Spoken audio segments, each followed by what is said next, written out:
Hi hello guys welcome back to Aadya colourful. ನಾನು Suma. Friends, ಇವತ್ತಿನ ವಿಡಿಯೋದಲ್ಲಿ ಒಂದು ಬ್ರೇಕ್ಫಾಸ್ಟ್ ರೆಸಿಪಿ ಅಥವಾ ಇದನ್ನು ಲಂಚಿಗೆ ಕೂಡ ಮಾಡ್ಕೋಬೋದು ಅಥವಾ ಡಿನ್ನರಿಗೆ ಕೂಡ ಮಾಡ್ಕೋಬೋದು. ಅಷ್ಟು ರುಚಿಯಾಗಿರುವಂತಹ ಒಂದು ಹೊಸ ವಿಧಾನದಲ್ಲಿ ಈ ರೀತಿ ಗೀ ರೈಸ್ನ ತಯಾರಿಸಿ ನೋಡಿ. ಖಂಡಿತವಾಗ್ಲೂ ತುಂಬಾ ಚೆನ್ನಾಗಿರುತ್ತೆ. ಸೊ ಈ ಗೀ ರೈಸ್ ಮಾಡೋದಕ್ಕೆ ಮೊದಲನೇದಾಗಿ ಒಂದು ಕುಕ್ಕರಲ್ಲಿ ಇಟ್ಕೊಂಡಿದ್ದೀನಿ. ಕುಕ್ಕರ್ಗೆ ನಾನು ಒಂದು 2 ರಿಂದ 3 ಟೇಬಲ್ ಸ್ಪೂನ್ ಆಗುವಷ್ಟು ತುಪ್ಪ ಹಾಕ್ಕೊಳ್ತಾ ಇದ್ದೀನಿ.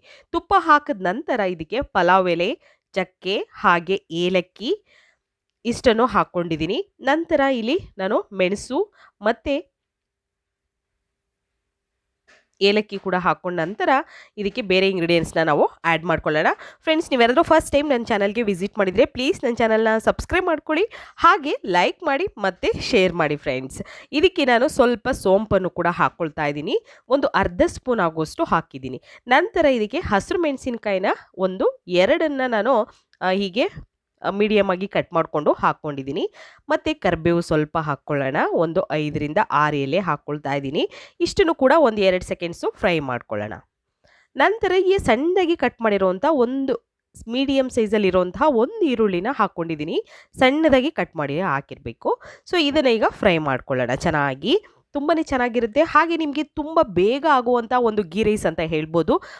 ಕೆಲವೊಂದು ಸಲ ನಾವು ಗೀ ರೈಸ್ ಮಾಡಿದಾಗ ತುಂಬ ಟೈಮ್ ತೊಗೊಳುತ್ತೆ, ಆದರೆ ಈ ಗೀ ರೈಸ್ ಮಾಡಬೇಕಾದ್ರೆ ಖಂಡಿತವಾಗ್ಲೂ ತುಂಬ ಬೇಗ ಆಗುತ್ತೆ. ಅಂದರೆ ಒಂದು ಹೊಸ ವಿಧಾನ ಕೂಡ ಇದೆ. ಸೊ ಆ ವಿಧಾನ ಏನು ಅಂತ ನೋಡೋಣ. ಮತ್ತು ಇಲ್ಲಿ ನಾನು ಸ್ವಲ್ಪ ಬಟಾಣಿ ಹಾಕ್ಕೊಳ್ತಾ ಇದ್ದೀನಿ. ಹಸಿ ಬಟಾಣಿನ ತೊಗೊಂಡಿದ್ದೀನಿ ನಾನಿಲ್ಲಿ.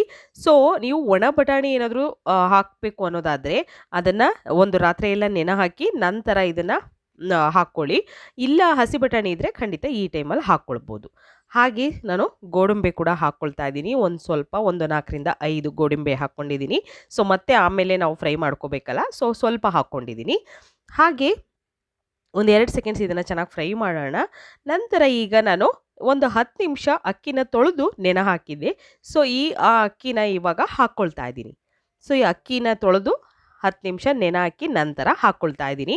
ನೀವು ಹಾಗೆ ಹಾಕ್ಕೊಳ್ತೀವಿ ಅಂದರೂ ಖಂಡಿತ ತೊಳೆದು ಹಾಗೆ ಅವಾಗಲೇ ಕೂಡ ಹಾಕ್ಕೊಳ್ಬೋದು ನೆನೆಸ್ದಲ್ಲೇ. ಸೊ ಈಗ ಮಿಕ್ಸ್ ಮಾಡ್ಕೊಳ್ಳೋಣ. ಫಸ್ಟು ಇದನ್ನು ನೀಟಾಗಿ ಮಿಕ್ಸ್ ಮಾಡ್ಕೊಳ್ಳೋಣ. ತುಪ್ಪದ ಅನ್ನ ಅಂತ ಅಂದರೆ ಖಂಡಿತ ಕೆಲವರಿಗಂತೂ ತುಂಬಾ ಇಷ್ಟ ಆಗುತ್ತೆ. ಇದನ್ನು ವೆಜ್ ಕುರ್ಮಾ ಜೊತೆ ತಿನ್ನಬೇಕು.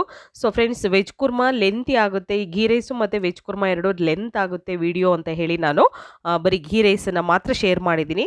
ಮುಂದಿನ ವಿಡಿಯೋನ ನಾನು ಕುರ್ಮಾನ ಹಾಕ್ತೀನಿ. ಸೊ ಖಂಡಿತ ತಪ್ಪದೆ ಅದನ್ನು ಕೂಡ ನೋಡಿ ಫ್ರೆಂಡ್ಸ್. ಓಕೆ, ಈಗ ಗೋಬಿ ಕೂಡ ಹಾಕ್ಕೊಂಡಿದ್ದೀನಿ. ಒಂದು ಗೋಬಿನ ಬೇಯಿಸ್ಬೇಕಾದ್ರೆ ಹೇಗೆ ಬೇಯಿಸಬೇಕು ಅನ್ನೋದನ್ನು ನಾನು ಈಗ ಒಂದು 4 ರಿಂದ 5 ದಿನದ ಹಿಂದೆ ಒಂದು ವಿಡಿಯೋನ ಶೇರ್ ಮಾಡಿದ್ದೆ. ಸೊ ಆ ವಿಡಿಯೋದಲ್ಲಿ ಗೋಬಿನ ನಾವು ಉಪಯೋಗಿಸೋಕ್ಕಿಂತ ಮುಂಚೆ, ಅಂದರೆ ನಾವು ಅಡುಗೆಗೆ ಉಪಯೋಗಿಸೋಕ್ಕಿಂತ ಮುಂಚೆ ಏನು ಮಾಡಬೇಕು ಅಂತ ಹೇಳಿದ್ದೀನಿ. ಸೊ ಆ ವಿಡಿಯೋದಲ್ಲಿ ಒಂದ್ಸಲ ನೋಡಿ.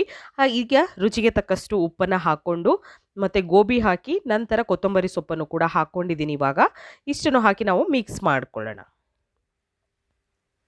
ಗೋಬಿ ಯಾವಾಗಲೂ ಅಷ್ಟೇ ನಾವು ಸ್ವಲ್ಪ ನೀರಲ್ಲಿ, ಬಿಸಿನೀರಲ್ಲಿ ಅದನ್ನು ಕುದಿಸಿ ನಂತರ ಹಾಕ್ಕೊಳ್ಬೇಕು. ಈಗ ನೋಡಿ, ಇದಕ್ಕೆ ನಾನು ಹಾಲು ಹಾಕ್ಕೊಳ್ತಾ ಇದ್ದೀನಿ. ಇದು ನಾವು ಕೋಕೋನಟ್ ಮಿಲ್ಕ್ ಅಲ್ಲ, ಇದು ಖಂಡಿತವಾಗ್ಲೂ ತೆಂಗಿನ ಹಾಲಲ್ಲ. ತೆಂಗಿನಕಾಯಿ ಹಾಲು, ನಾವು ತೆಂಗಿನಕಾಯಿ ರುಬ್ಬಿ ಹಾಲು ತೆಗೆದು ನಂತರ ಗೀ ರೈಸಿಗೆ ಹಾಕ್ತೀವಿ, ಆ ಹಾಲಲ್ಲ ಇದು. ಸೊ ಇದು ಹಾಲು, ಮಾಮೂಲಿ ಹಸಿನ ಹಾಲಿರುತ್ತಲ್ಲ, ಸೊ ಆ ಹಾಲನ್ನು ಹಾಕ್ಕೊಳ್ತಾ ಇದ್ದೀನಿ. 1 ಕಪ್ ಆಗೋಷ್ಟು ಹಸಿನ ಹಾಲನ್ನು ಹಾಕಿ ಈಗ ನಾನು ಅದಕ್ಕೆ, ಈಗ ನಾವು ಎಷ್ಟು ಅಕ್ಕಿ ಹಾಕಿರ್ತೀವೋ ಅದಕ್ಕೆ ಅನುಗುಣವಾಗಿ ನೀರನ್ನು ಉಪಯೋಗಿಸ್ಕೋಬೇಕು. ಓಕೆ, ಇಷ್ಟನ್ನು ಹಾಕಿ ನಾವು ಮಿಕ್ಸ್ ಮಾಡ್ಕೊಳ್ಳೋಣ. ನಾನು 1 ಕಪ್ ಅಕ್ಕಿ ತೊಗೊಂಡಿರೋದು. ಸೊ 1 ಕಪ್ಪು ಹಾಲು ಮತ್ತು 1 ಕಪ್ಪು ನೀರನ್ನು ಹಾಕ್ಕೊಂಡು ಮಿಕ್ಸ್ ಮಾಡಿ ನಂತರ ಇದನ್ನು ಒಂದು ವಿಷಲ್ ಮಾಡಿಸ್ಕೊಳ್ತೀನಿ, ಸಾಕು. ಯಾಕೆಂದರೆ ಅನ್ನ ಹುಡಿ ಹುಡಿಯಾಗಿ ಬೇಕು ನಮಗೆ. ಸೊ 1 ವಿಷಲ್ ಸಾಕಾಗುತ್ತೆ. ಈಗ ಒಂದು ಪ್ಯಾನಿಗೆ ಒಂದು 2 ಸ್ಪೂನ್ ಆಗೋಷ್ಟು ತುಪ್ಪ ಹಾಕ್ಕೊಂಡಿದ್ದೀನಿ. ತುಪ್ಪದ ಅನ್ನಕ್ಕೆ ನಾವು ಸಾಮಾನ್ಯವಾಗಿ ತುಪ್ಪನ ಸ್ವಲ್ಪ ಜಾಸ್ತಿನೇ ಉಪಯೋಗಿಸ್ಬೇಕಾಗುತ್ತೆ. ಹಾಗೆ ಗೋಡಂಬಿ ಕೂಡ ಫ್ರೈ ಮಾಡ್ಕೊಳ್ತಾ ಇದ್ದೀನಿ. ಗೋಡಂಬಿ ಮತ್ತು ದ್ರಾಕ್ಷಿ ಇಷ್ಟನ್ನು ಕೂಡ ನಾವು ಈ ತುಪ್ಪದಲ್ಲಿ ಹುರ್ಕೊಳ್ಳೋಣ. ಫಸ್ಟು ನೋಡಿ, ಹೀಗೆ ಫ್ರೈ ಮಾಡ್ಕೊಳ್ಳಿ. ಸೊ ನೀವು ದ್ರಾಕ್ಷಿ ಗೋಡಂಬಿ ಇದ್ರೆ ಉಪಯೋಗಿಸಿ, ಇಲ್ಲ ಬೇಕೇ ಬೇಕು ಅಂತ ಏನಿಲ್ಲ. ಬೇಕು ಅಂದರೆ ಸ್ಕಿಪ್ ಕೂಡ ಮಾಡಬಹುದು. ನಂತರ ಈಗ ಒಂದು ವಿಷಲ್ ಆಗಿದೆ, ಕುಕ್ಕರು ವಿಷಲ್ ಹೋಗಿದೆ. ಸೊ ಇವಾಗ ಓಪನ್ ಮಾಡಿ ತೋರಿಸ್ತಾ ಇದ್ದೀನಿ. ಅನ್ನ ತುಂಬ ಚೆನ್ನಾಗಿ ಬಂದಿದೆ. ನಾನು ಇಲ್ಲಿ ಬಾಸುಮತಿ ರೈಸ್ನ ಉಪಯೋಗಿಸ್ತಾ ಇಲ್ಲ ಫ್ರೆಂಡ್ಸ್, ನಾನು ಸೋನಾ ಮಸೂರಿ ಅಕ್ಕಿನೇ ಹಾಕ್ಕೊಳ್ತಾ ಇದ್ದೀನಿ. ಸೊ ನೋಡ್ಬೋದು ಎಷ್ಟು ಹುಡಿ ಹುಡಿಯಾಗಿದೆ ಅಂತ. ಮೇಲೆ ಸ್ವಲ್ಪ ಕೊತ್ತಂಬರಿ ಸೊಪ್ಪು, ಹಾಗೆ ನಾವು ಫ್ರೈ ಮಾಡಿರುವಂತಹ ಡ್ರೈ ಫ್ರೂಟ್ಸ್ ಇದೆಯಲ್ಲ, ದ್ರಾಕ್ಷಿ ಮತ್ತು ಗೋಡಂಬಿನ ಹಾಕ್ಕೊಳ್ಳೋಣ. ರುಚಿಯಾದ ಮತ್ತು ಹೊಸ ವಿಧಾನದಲ್ಲಿ ಈ ರೀತಿ ಗೀ ರೈಸ್ ತಯಾರಿಸಿ. ತುಪ್ಪದನ್ನ ತುಂಬ ಟೇಸ್ಟಿಯಾಗಿ ಗೀ ರೈಸ್ ರೆಸಿಪಿ ರೆಡಿಯಾಗಿದೆ, ನೀವು ಕೂಡ ಟ್ರೈ ಮಾಡಿ. ಓಕೆ, ಬಾಯ್.